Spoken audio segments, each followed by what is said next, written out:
bueno, y qué bueno para hacer el año, como un balance final también. Padre Alberto Barros, ¿cómo le va? Bienvenido. ¿Cómo tanto tiempo decía que no lo En veía? serio, tanto tiempo. Gracias, Marcelo, por la invitación, a toda la gente acá de la radio. Un gusto compartir con ustedes. Es cierto, hace mucho que no Sí, venía. hablamos por teléfono y analizamos diferentes momentos, situaciones que se han dado. Vamos a repasar, obviamente, todo eso, pero en general, para empezar a analizar lo que fue el 2025, un año complejo, un año de crisis, en lo social, ¿cómo lo vio? Ciertamente un año muy complejo, muy difícil, y diría que para la mayoría de los argentinos.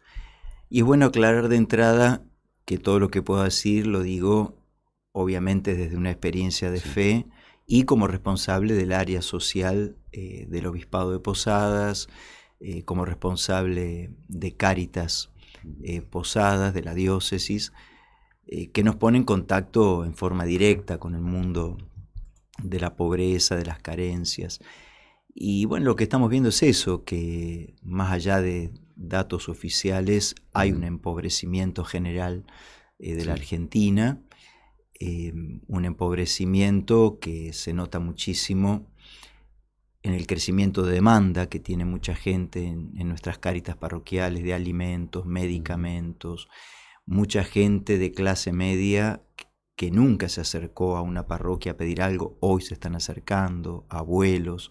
Entonces hay todo un marco de situaciones muy duras que reflejan que hay un empobrecimiento Sí. generalizado, que después cuando uno mira en general lo que pasa en el país, y tenés un país en recesión, con cada vez un índice más bajo de consumo, un aumento permanente de las tarifas, la nafta, despidos, cierre de industrias, pequeñas y medianas industrias, un comercio parado, el mismo turismo, la construcción parada. Entonces todo va para atrás y bueno, eso obviamente genera con salarios formales pisados. En la informalidad también se le hace muy difícil a la gente ir encontrando algo Sí. porque cada vez hay menos plata, hay menos dinero en manos de la gente y bueno, y todo eso genera una situación muy dura que no solo afecta el bolsillo, sino que va afectando obviamente calidad de vida. Sí. Es comer peor, renunciar a medicamentos, renunciar a vacaciones, renunciar a momentos de mayor tranquilidad. Y uno ve también como un signo, me parece, de lo difícil que está hoy la Argentina es el crecimiento de problemáticas de salud mental, Sí, eso el sí. aumento notable de suicidios, durísimo, Ujú. y que se está empezando a hablar cada vez más, gracias a Dios, pero realmente alarma ese tipo de situaciones, ¿no? Hay una situación de mucha angustia que afecta obviamente la vida familiar, la vida Ujú. social, todo, Sí, ¿no? usted planteaba el tema de la necesidad de asistencia a diferentes sectores. Algunos, Sí, si hablamos de son el sector diferentes. más pobre, por ahí que tenía un plan y que tuvo un recorte, una asistencia me refiero. Después los jubilados, que también Es sabemos otra que con la cosa. mínima no se No. puede vivir. Pero, a ver, es un crecimiento en la pobreza porque las cifras oficiales, incluso la UCA, manifiestan que hubo una baja en la pobreza respecto a meses anteriores. ¿Cuál es? Usted ve la No, realidad. es otra realidad que cualquier persona con sentido común la ve, a no ser que uno esté Ujú. fanatizado, Sí, ideologizado y cegado de tal forma que no pueda ver la realidad. Eh, a ver, todos sabemos que la forma de medir ujú, no es la adecuada, que está retrasada, que no mide un montón de factores que hacen al sí, crecimiento de la pobreza. El mismo informe que vos citabas de la UCA, sí, si bien con un sistema de medición de pobreza atrasado, sin embargo, ellos mismos dicen, bueno, pero sí, el sistema de medición no es el adecuado, etcétera, ¿no?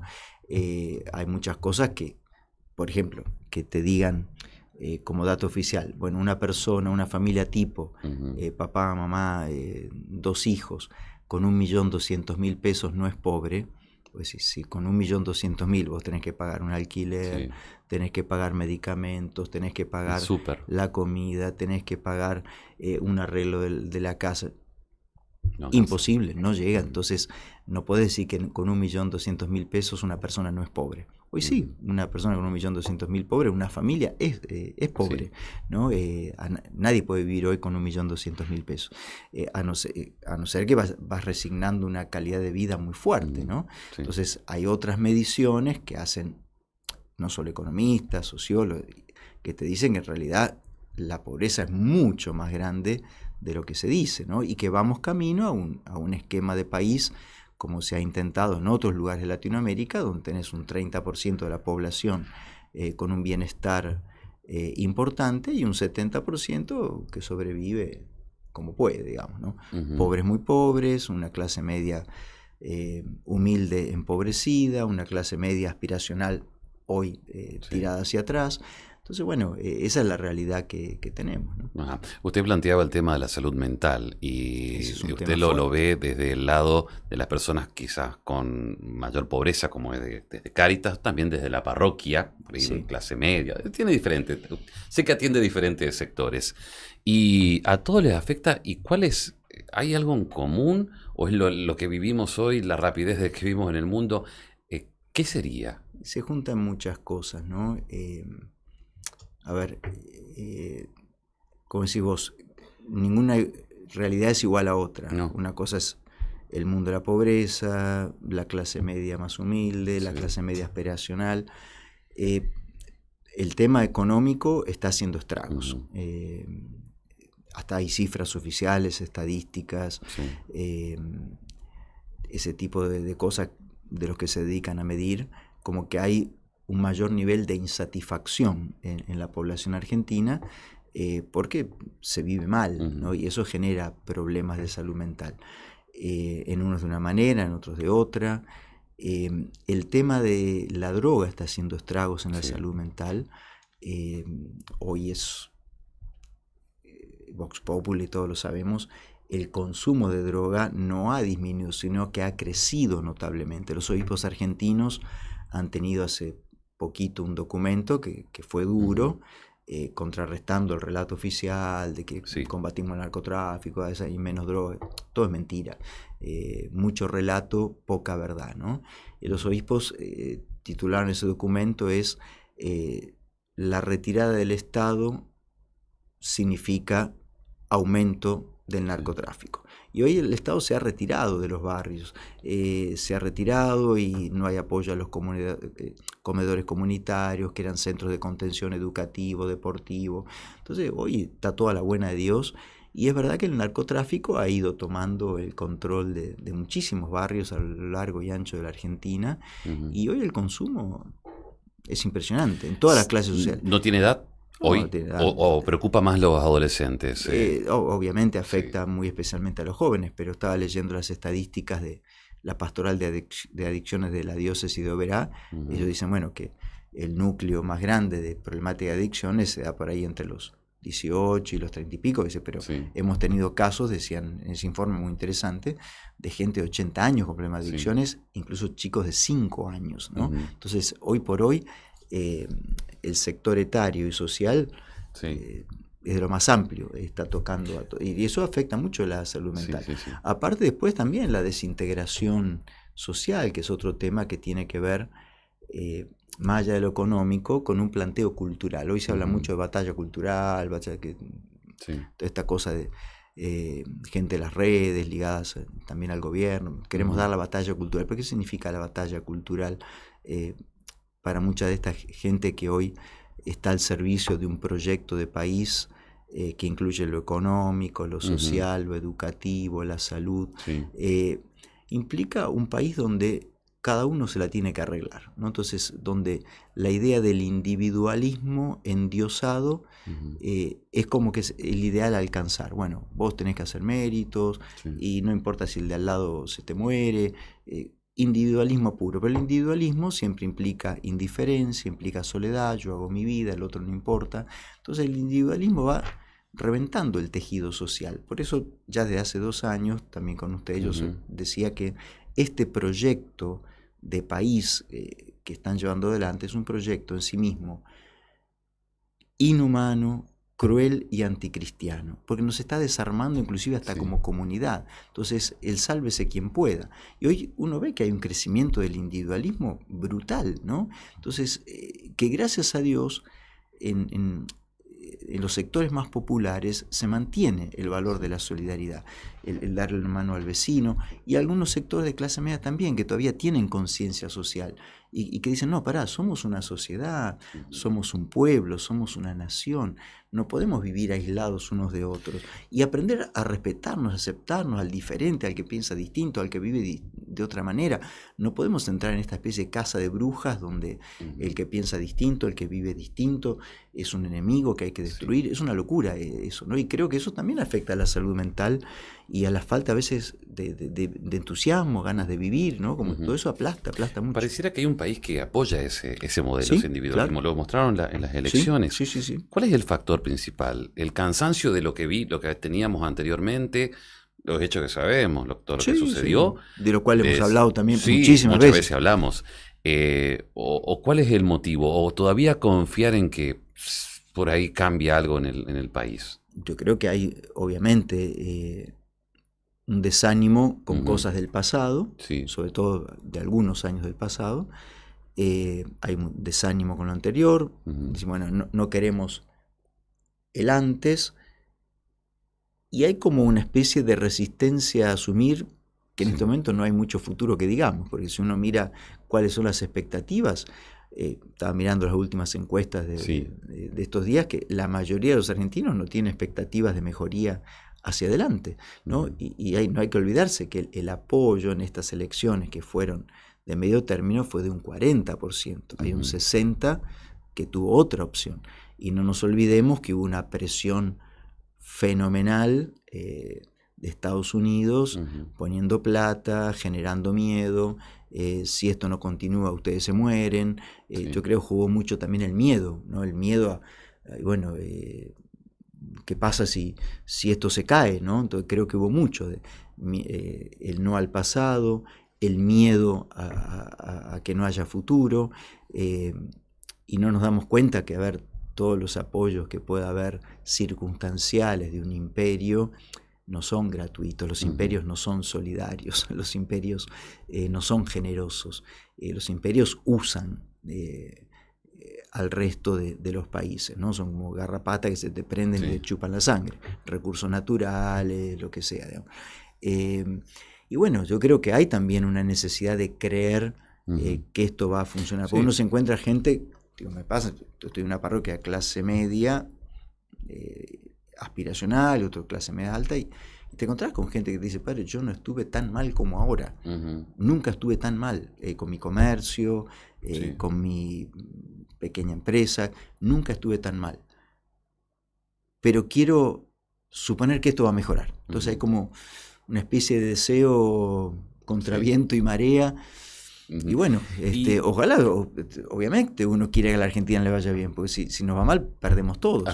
Pero uno no ve gran perspectiva de que esto pueda funcionar. Y ve fuerte la voz de la Iglesia hoy. ¿A qué me refiero? Que siempre cuando estábamos avanzando en algún tema en el país, la Iglesia era la primera que se escuchara y la primera que tenía los títulos en todos los portales, todos los medios.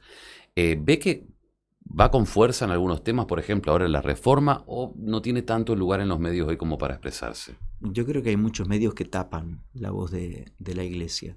Desde que asumió este nuevo gobierno, como lo ha hecho con gobiernos anteriores, la Iglesia siempre ha dicho una palabra.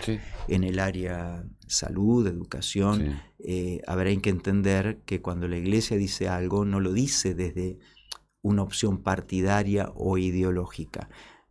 La Iglesia habla desde su fe en Jesucristo, que tiene que ver con la vida cotidiana, porque creer en Jesús es creer y apostar al amor, al servicio, a la paz, a la fraternidad, al desarrollo integral de las personas, al cuidado y la dignidad de todos, especialmente de los más pobres, débiles, sufrientes. Después lo podemos hacer bien, mal, obviamente eso siempre habrá santidad y pecado en la Iglesia, como en cada uno de nosotros. Pero desde ese lugar habla la Iglesia.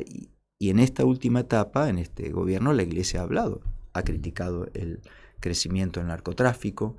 La Iglesia habló con documentos y algunos obispos particularmente todo el tema de lo que ha sido el ataque al colectivo de la discapacidad, con la quita de un montón de instrumentos para que vivan con dignidad nuestros hermanos y hermanas discapacitados. Los obispos han sido muy duros con eso. Han salido en defensa de los reclamos de los médicos del Garraham, por ejemplo. Sigue discapacitados, Garraham, jubilados. También los obispos han dicho palabras duras con el tema del descuido ante la dignidad de los jubilados, con recortes brutales. Entonces la Iglesia ha hablado, insisto, jubilados, discapacitados, Garraham, narcotráfico, y parece me está escapando alguna cosa más. Pero los obispos han estado presentes y están diciendo, con documentos, y varios obispos también, que son los que tienen por ahí una mayor presencia de voz en Argentina, han estado hablando. Pero obviamente eso genera algún tipo de frialdad del gobierno con la Iglesia. Fíjate que notable que hasta el día de hoy el gobierno nacional no ha recibido en la figura del presidente a los delegados del episcopado, que siempre, hasta por protocolo, siempre los obispos mandan un saludo navideño, se da un encuentro. Hasta ahora nunca fueron recibidos. Sí han sido recibidos algunos grupos religiosos ligados a la extrema derecha, más ideologizados, pero con la Iglesia Católica hay una frialdad. Ni que hablar del famoso cobro del uso padre, de la ruta para Loreto. Tenemos que hacer una reflexión, obviamente, sobre lo que es este fin de año, fuera vamos a hablar de la Navidad enseguida, pero una pequeña pausa cortita, de segundos nada más, y volvemos con usted. Día viernes, con una temperatura agradable. Hoy no fue tan caluroso el día. Mañana va a subir un poquitito. Vamos a tener un buen fin de semana. Y tenemos aquí la grata presencia de el padre Alberto Barros, párroco de Sagrada Familia, vicepresidente de Cáritas Diocesana, padre. Hoy misa todos los días, ¿no? Siempre. Sí, lunes y martes no tenemos en la parroquia. Lunes y martes. Porque estoy en otros lugares dedicados al tema de Cáritas. ¿Cuáles son los horarios? Por ahí, entre paréntesis, muy buena música en el ¿viste? Control, muy buena música. ¿Los horarios 20 horas? ¿O antes de las 20? Nosotros tenemos miércoles y viernes en Sagrada Familia a las 20, a las 7 de la tarde los jueves en la Capilla Estela Maris, que es parte de la Parroquia Sagrada Familia, y los fines de semana sí, tenemos 2 misas el sábado, Estela Maris, Sagrada Familia, y el domingo son 3 misas, 2 en Sagrada Familia, 1 en Estela Maris. Ajá. ¿Cómo está la gente? Ahí son diversos horarios. ¿Cómo está la gente hoy con la iglesia? Pues siempre la iglesia y la gente es un encuentro, que se da con usted también, obviamente es ese encuentro. ¿Cómo está la gente hoy respecto a su asistencia? Si va como para buscar quizás esa contención o como para encontrarse, ¿van a la iglesia o hay una merma? Yo creo que hubo un antes y un después con el tema de la pandemia, ¿no? La pandemia hubo ahí un corte, bueno, eso que no se podía celebrar. La pandemia generó un alejamiento no real, sino porque las circunstancias lo exigían, la cuarentena, todo eso. Y después de la pandemia y cuarentena empezó un retomar la experiencia religiosa. Yo creo que estamos ahora en un momento más normal después de la pandemia. Yo la verdad que no me puedo quejar en la parroquia. Siempre hay una asistencia linda de gente.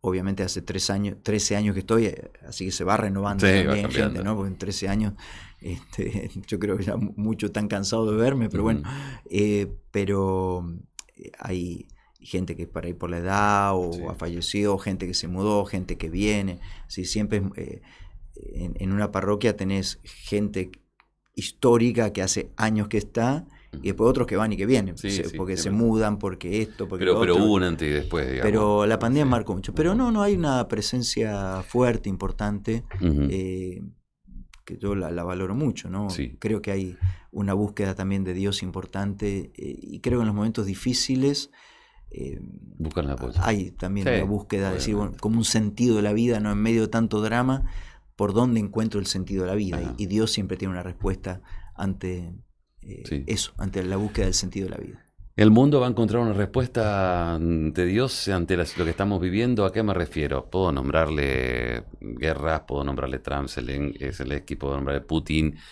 Milei también si quiere incluirlo, con los líderes mundiales. ¿Cómo ve el mundo? Es lindo traerlo a la memoria al queridísimo Papa Francisco, ¿no? Tan denostado también, ¿no? No nos olvidemos que también a Francisco, gente que hoy está en el gobierno, lo trató de el demonio instalado en el Vaticano, se le dijo que era cómplice de las dictaduras sangrientas de Latinoamérica y frases así terribles, ¿no? Se lo trató de marxista, se lo trató de comunista. Las barbaridades que se han dicho de Francisco, yo creo que en la Argentina tenemos una deuda todavía muy grande con Francisco de reconocimiento. Algún obispo argentino no hace mucho decía que la Argentina no estuvo a la altura de las palabras y las enseñanzas de Francisco, que son de una fidelidad a Jesucristo y al Evangelio admirables. Sí. Y con respecto a tu pregunta, Francisco solía decir que hoy estábamos en una tercera guerra mundial, en pedacitos, ¿no? Como una guerra mundial distribuida en distintas guerras. Y uno ve que es así, ¿no? Y desgraciadamente, en vez de serenarse las cosas, parecería que hay un espíritu bélico en algunos líderes, entre comillas, mundiales, que vos los acabas de nombrar. Un espíritu bélico que realmente asusta, ¿no? Asusta. Y el Papa León, siguiendo la prédica de Francisco, insiste mucho en el tema de la paz, ¿no? La urgencia de la paz en el mundo, ¿no? Pero eso no va a ser posible si no empezamos a pacificarnos nosotros. También uno ve en la Argentina hoy, en nuestro estilo de vida, también hay mucho odio, mucha bronca, mucho resentimiento, mucha violencia de unos con otros. Por ejemplo, una cosa que a mí me asusta, y uno diría, ¿qué tiene que ver con la guerra? Pero sí es guerra. Por ejemplo, los migrantes pobres del mundo, sobre todo del tercer mundo, que buscan y que fueron tan defendidos por el Papa Francisco y ahora por el Papa León, que buscan una mejor vida en otros lugares, hoy son perseguidos, encadenados.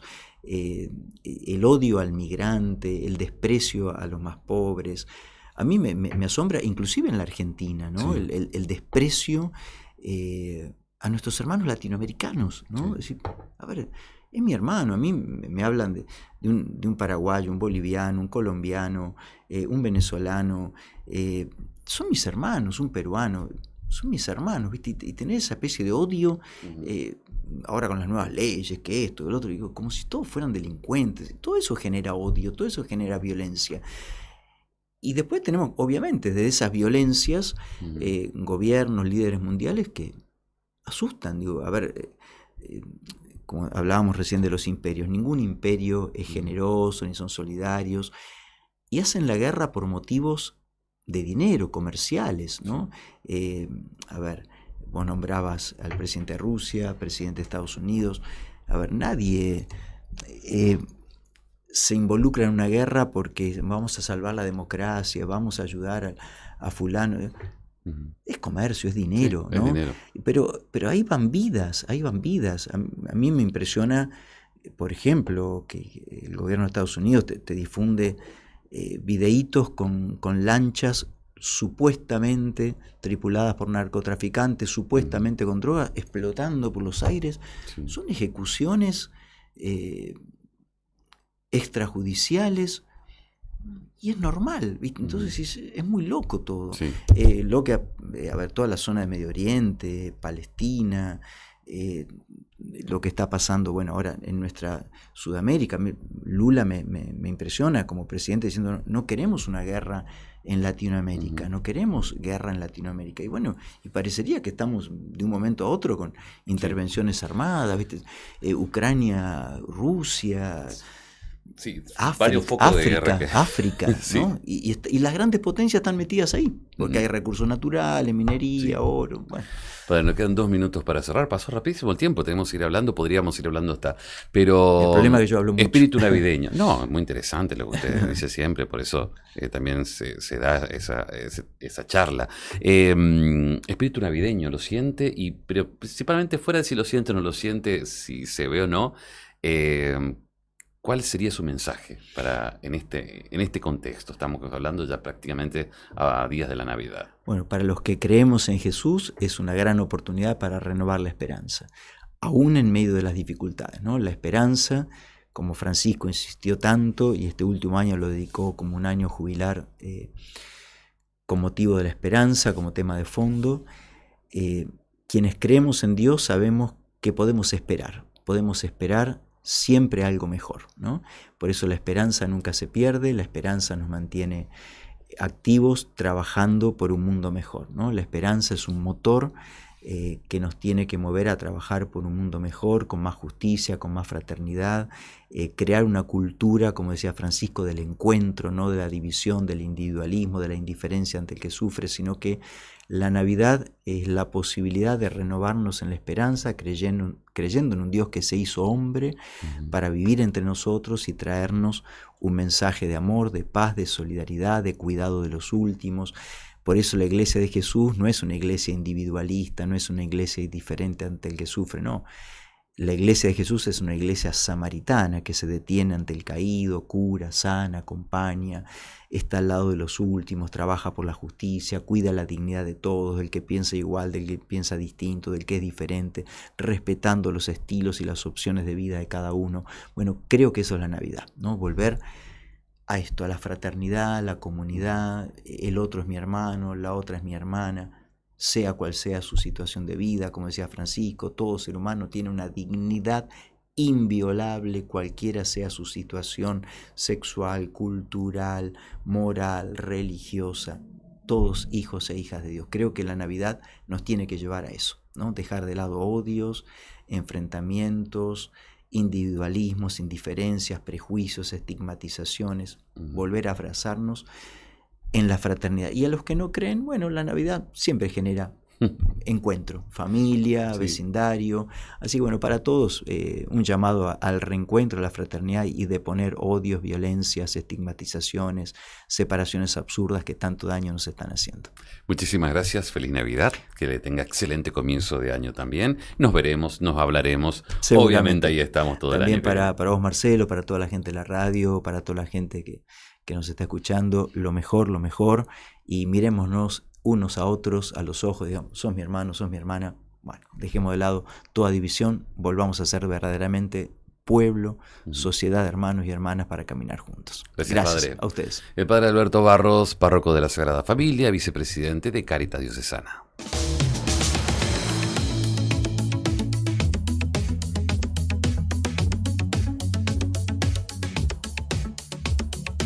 Primera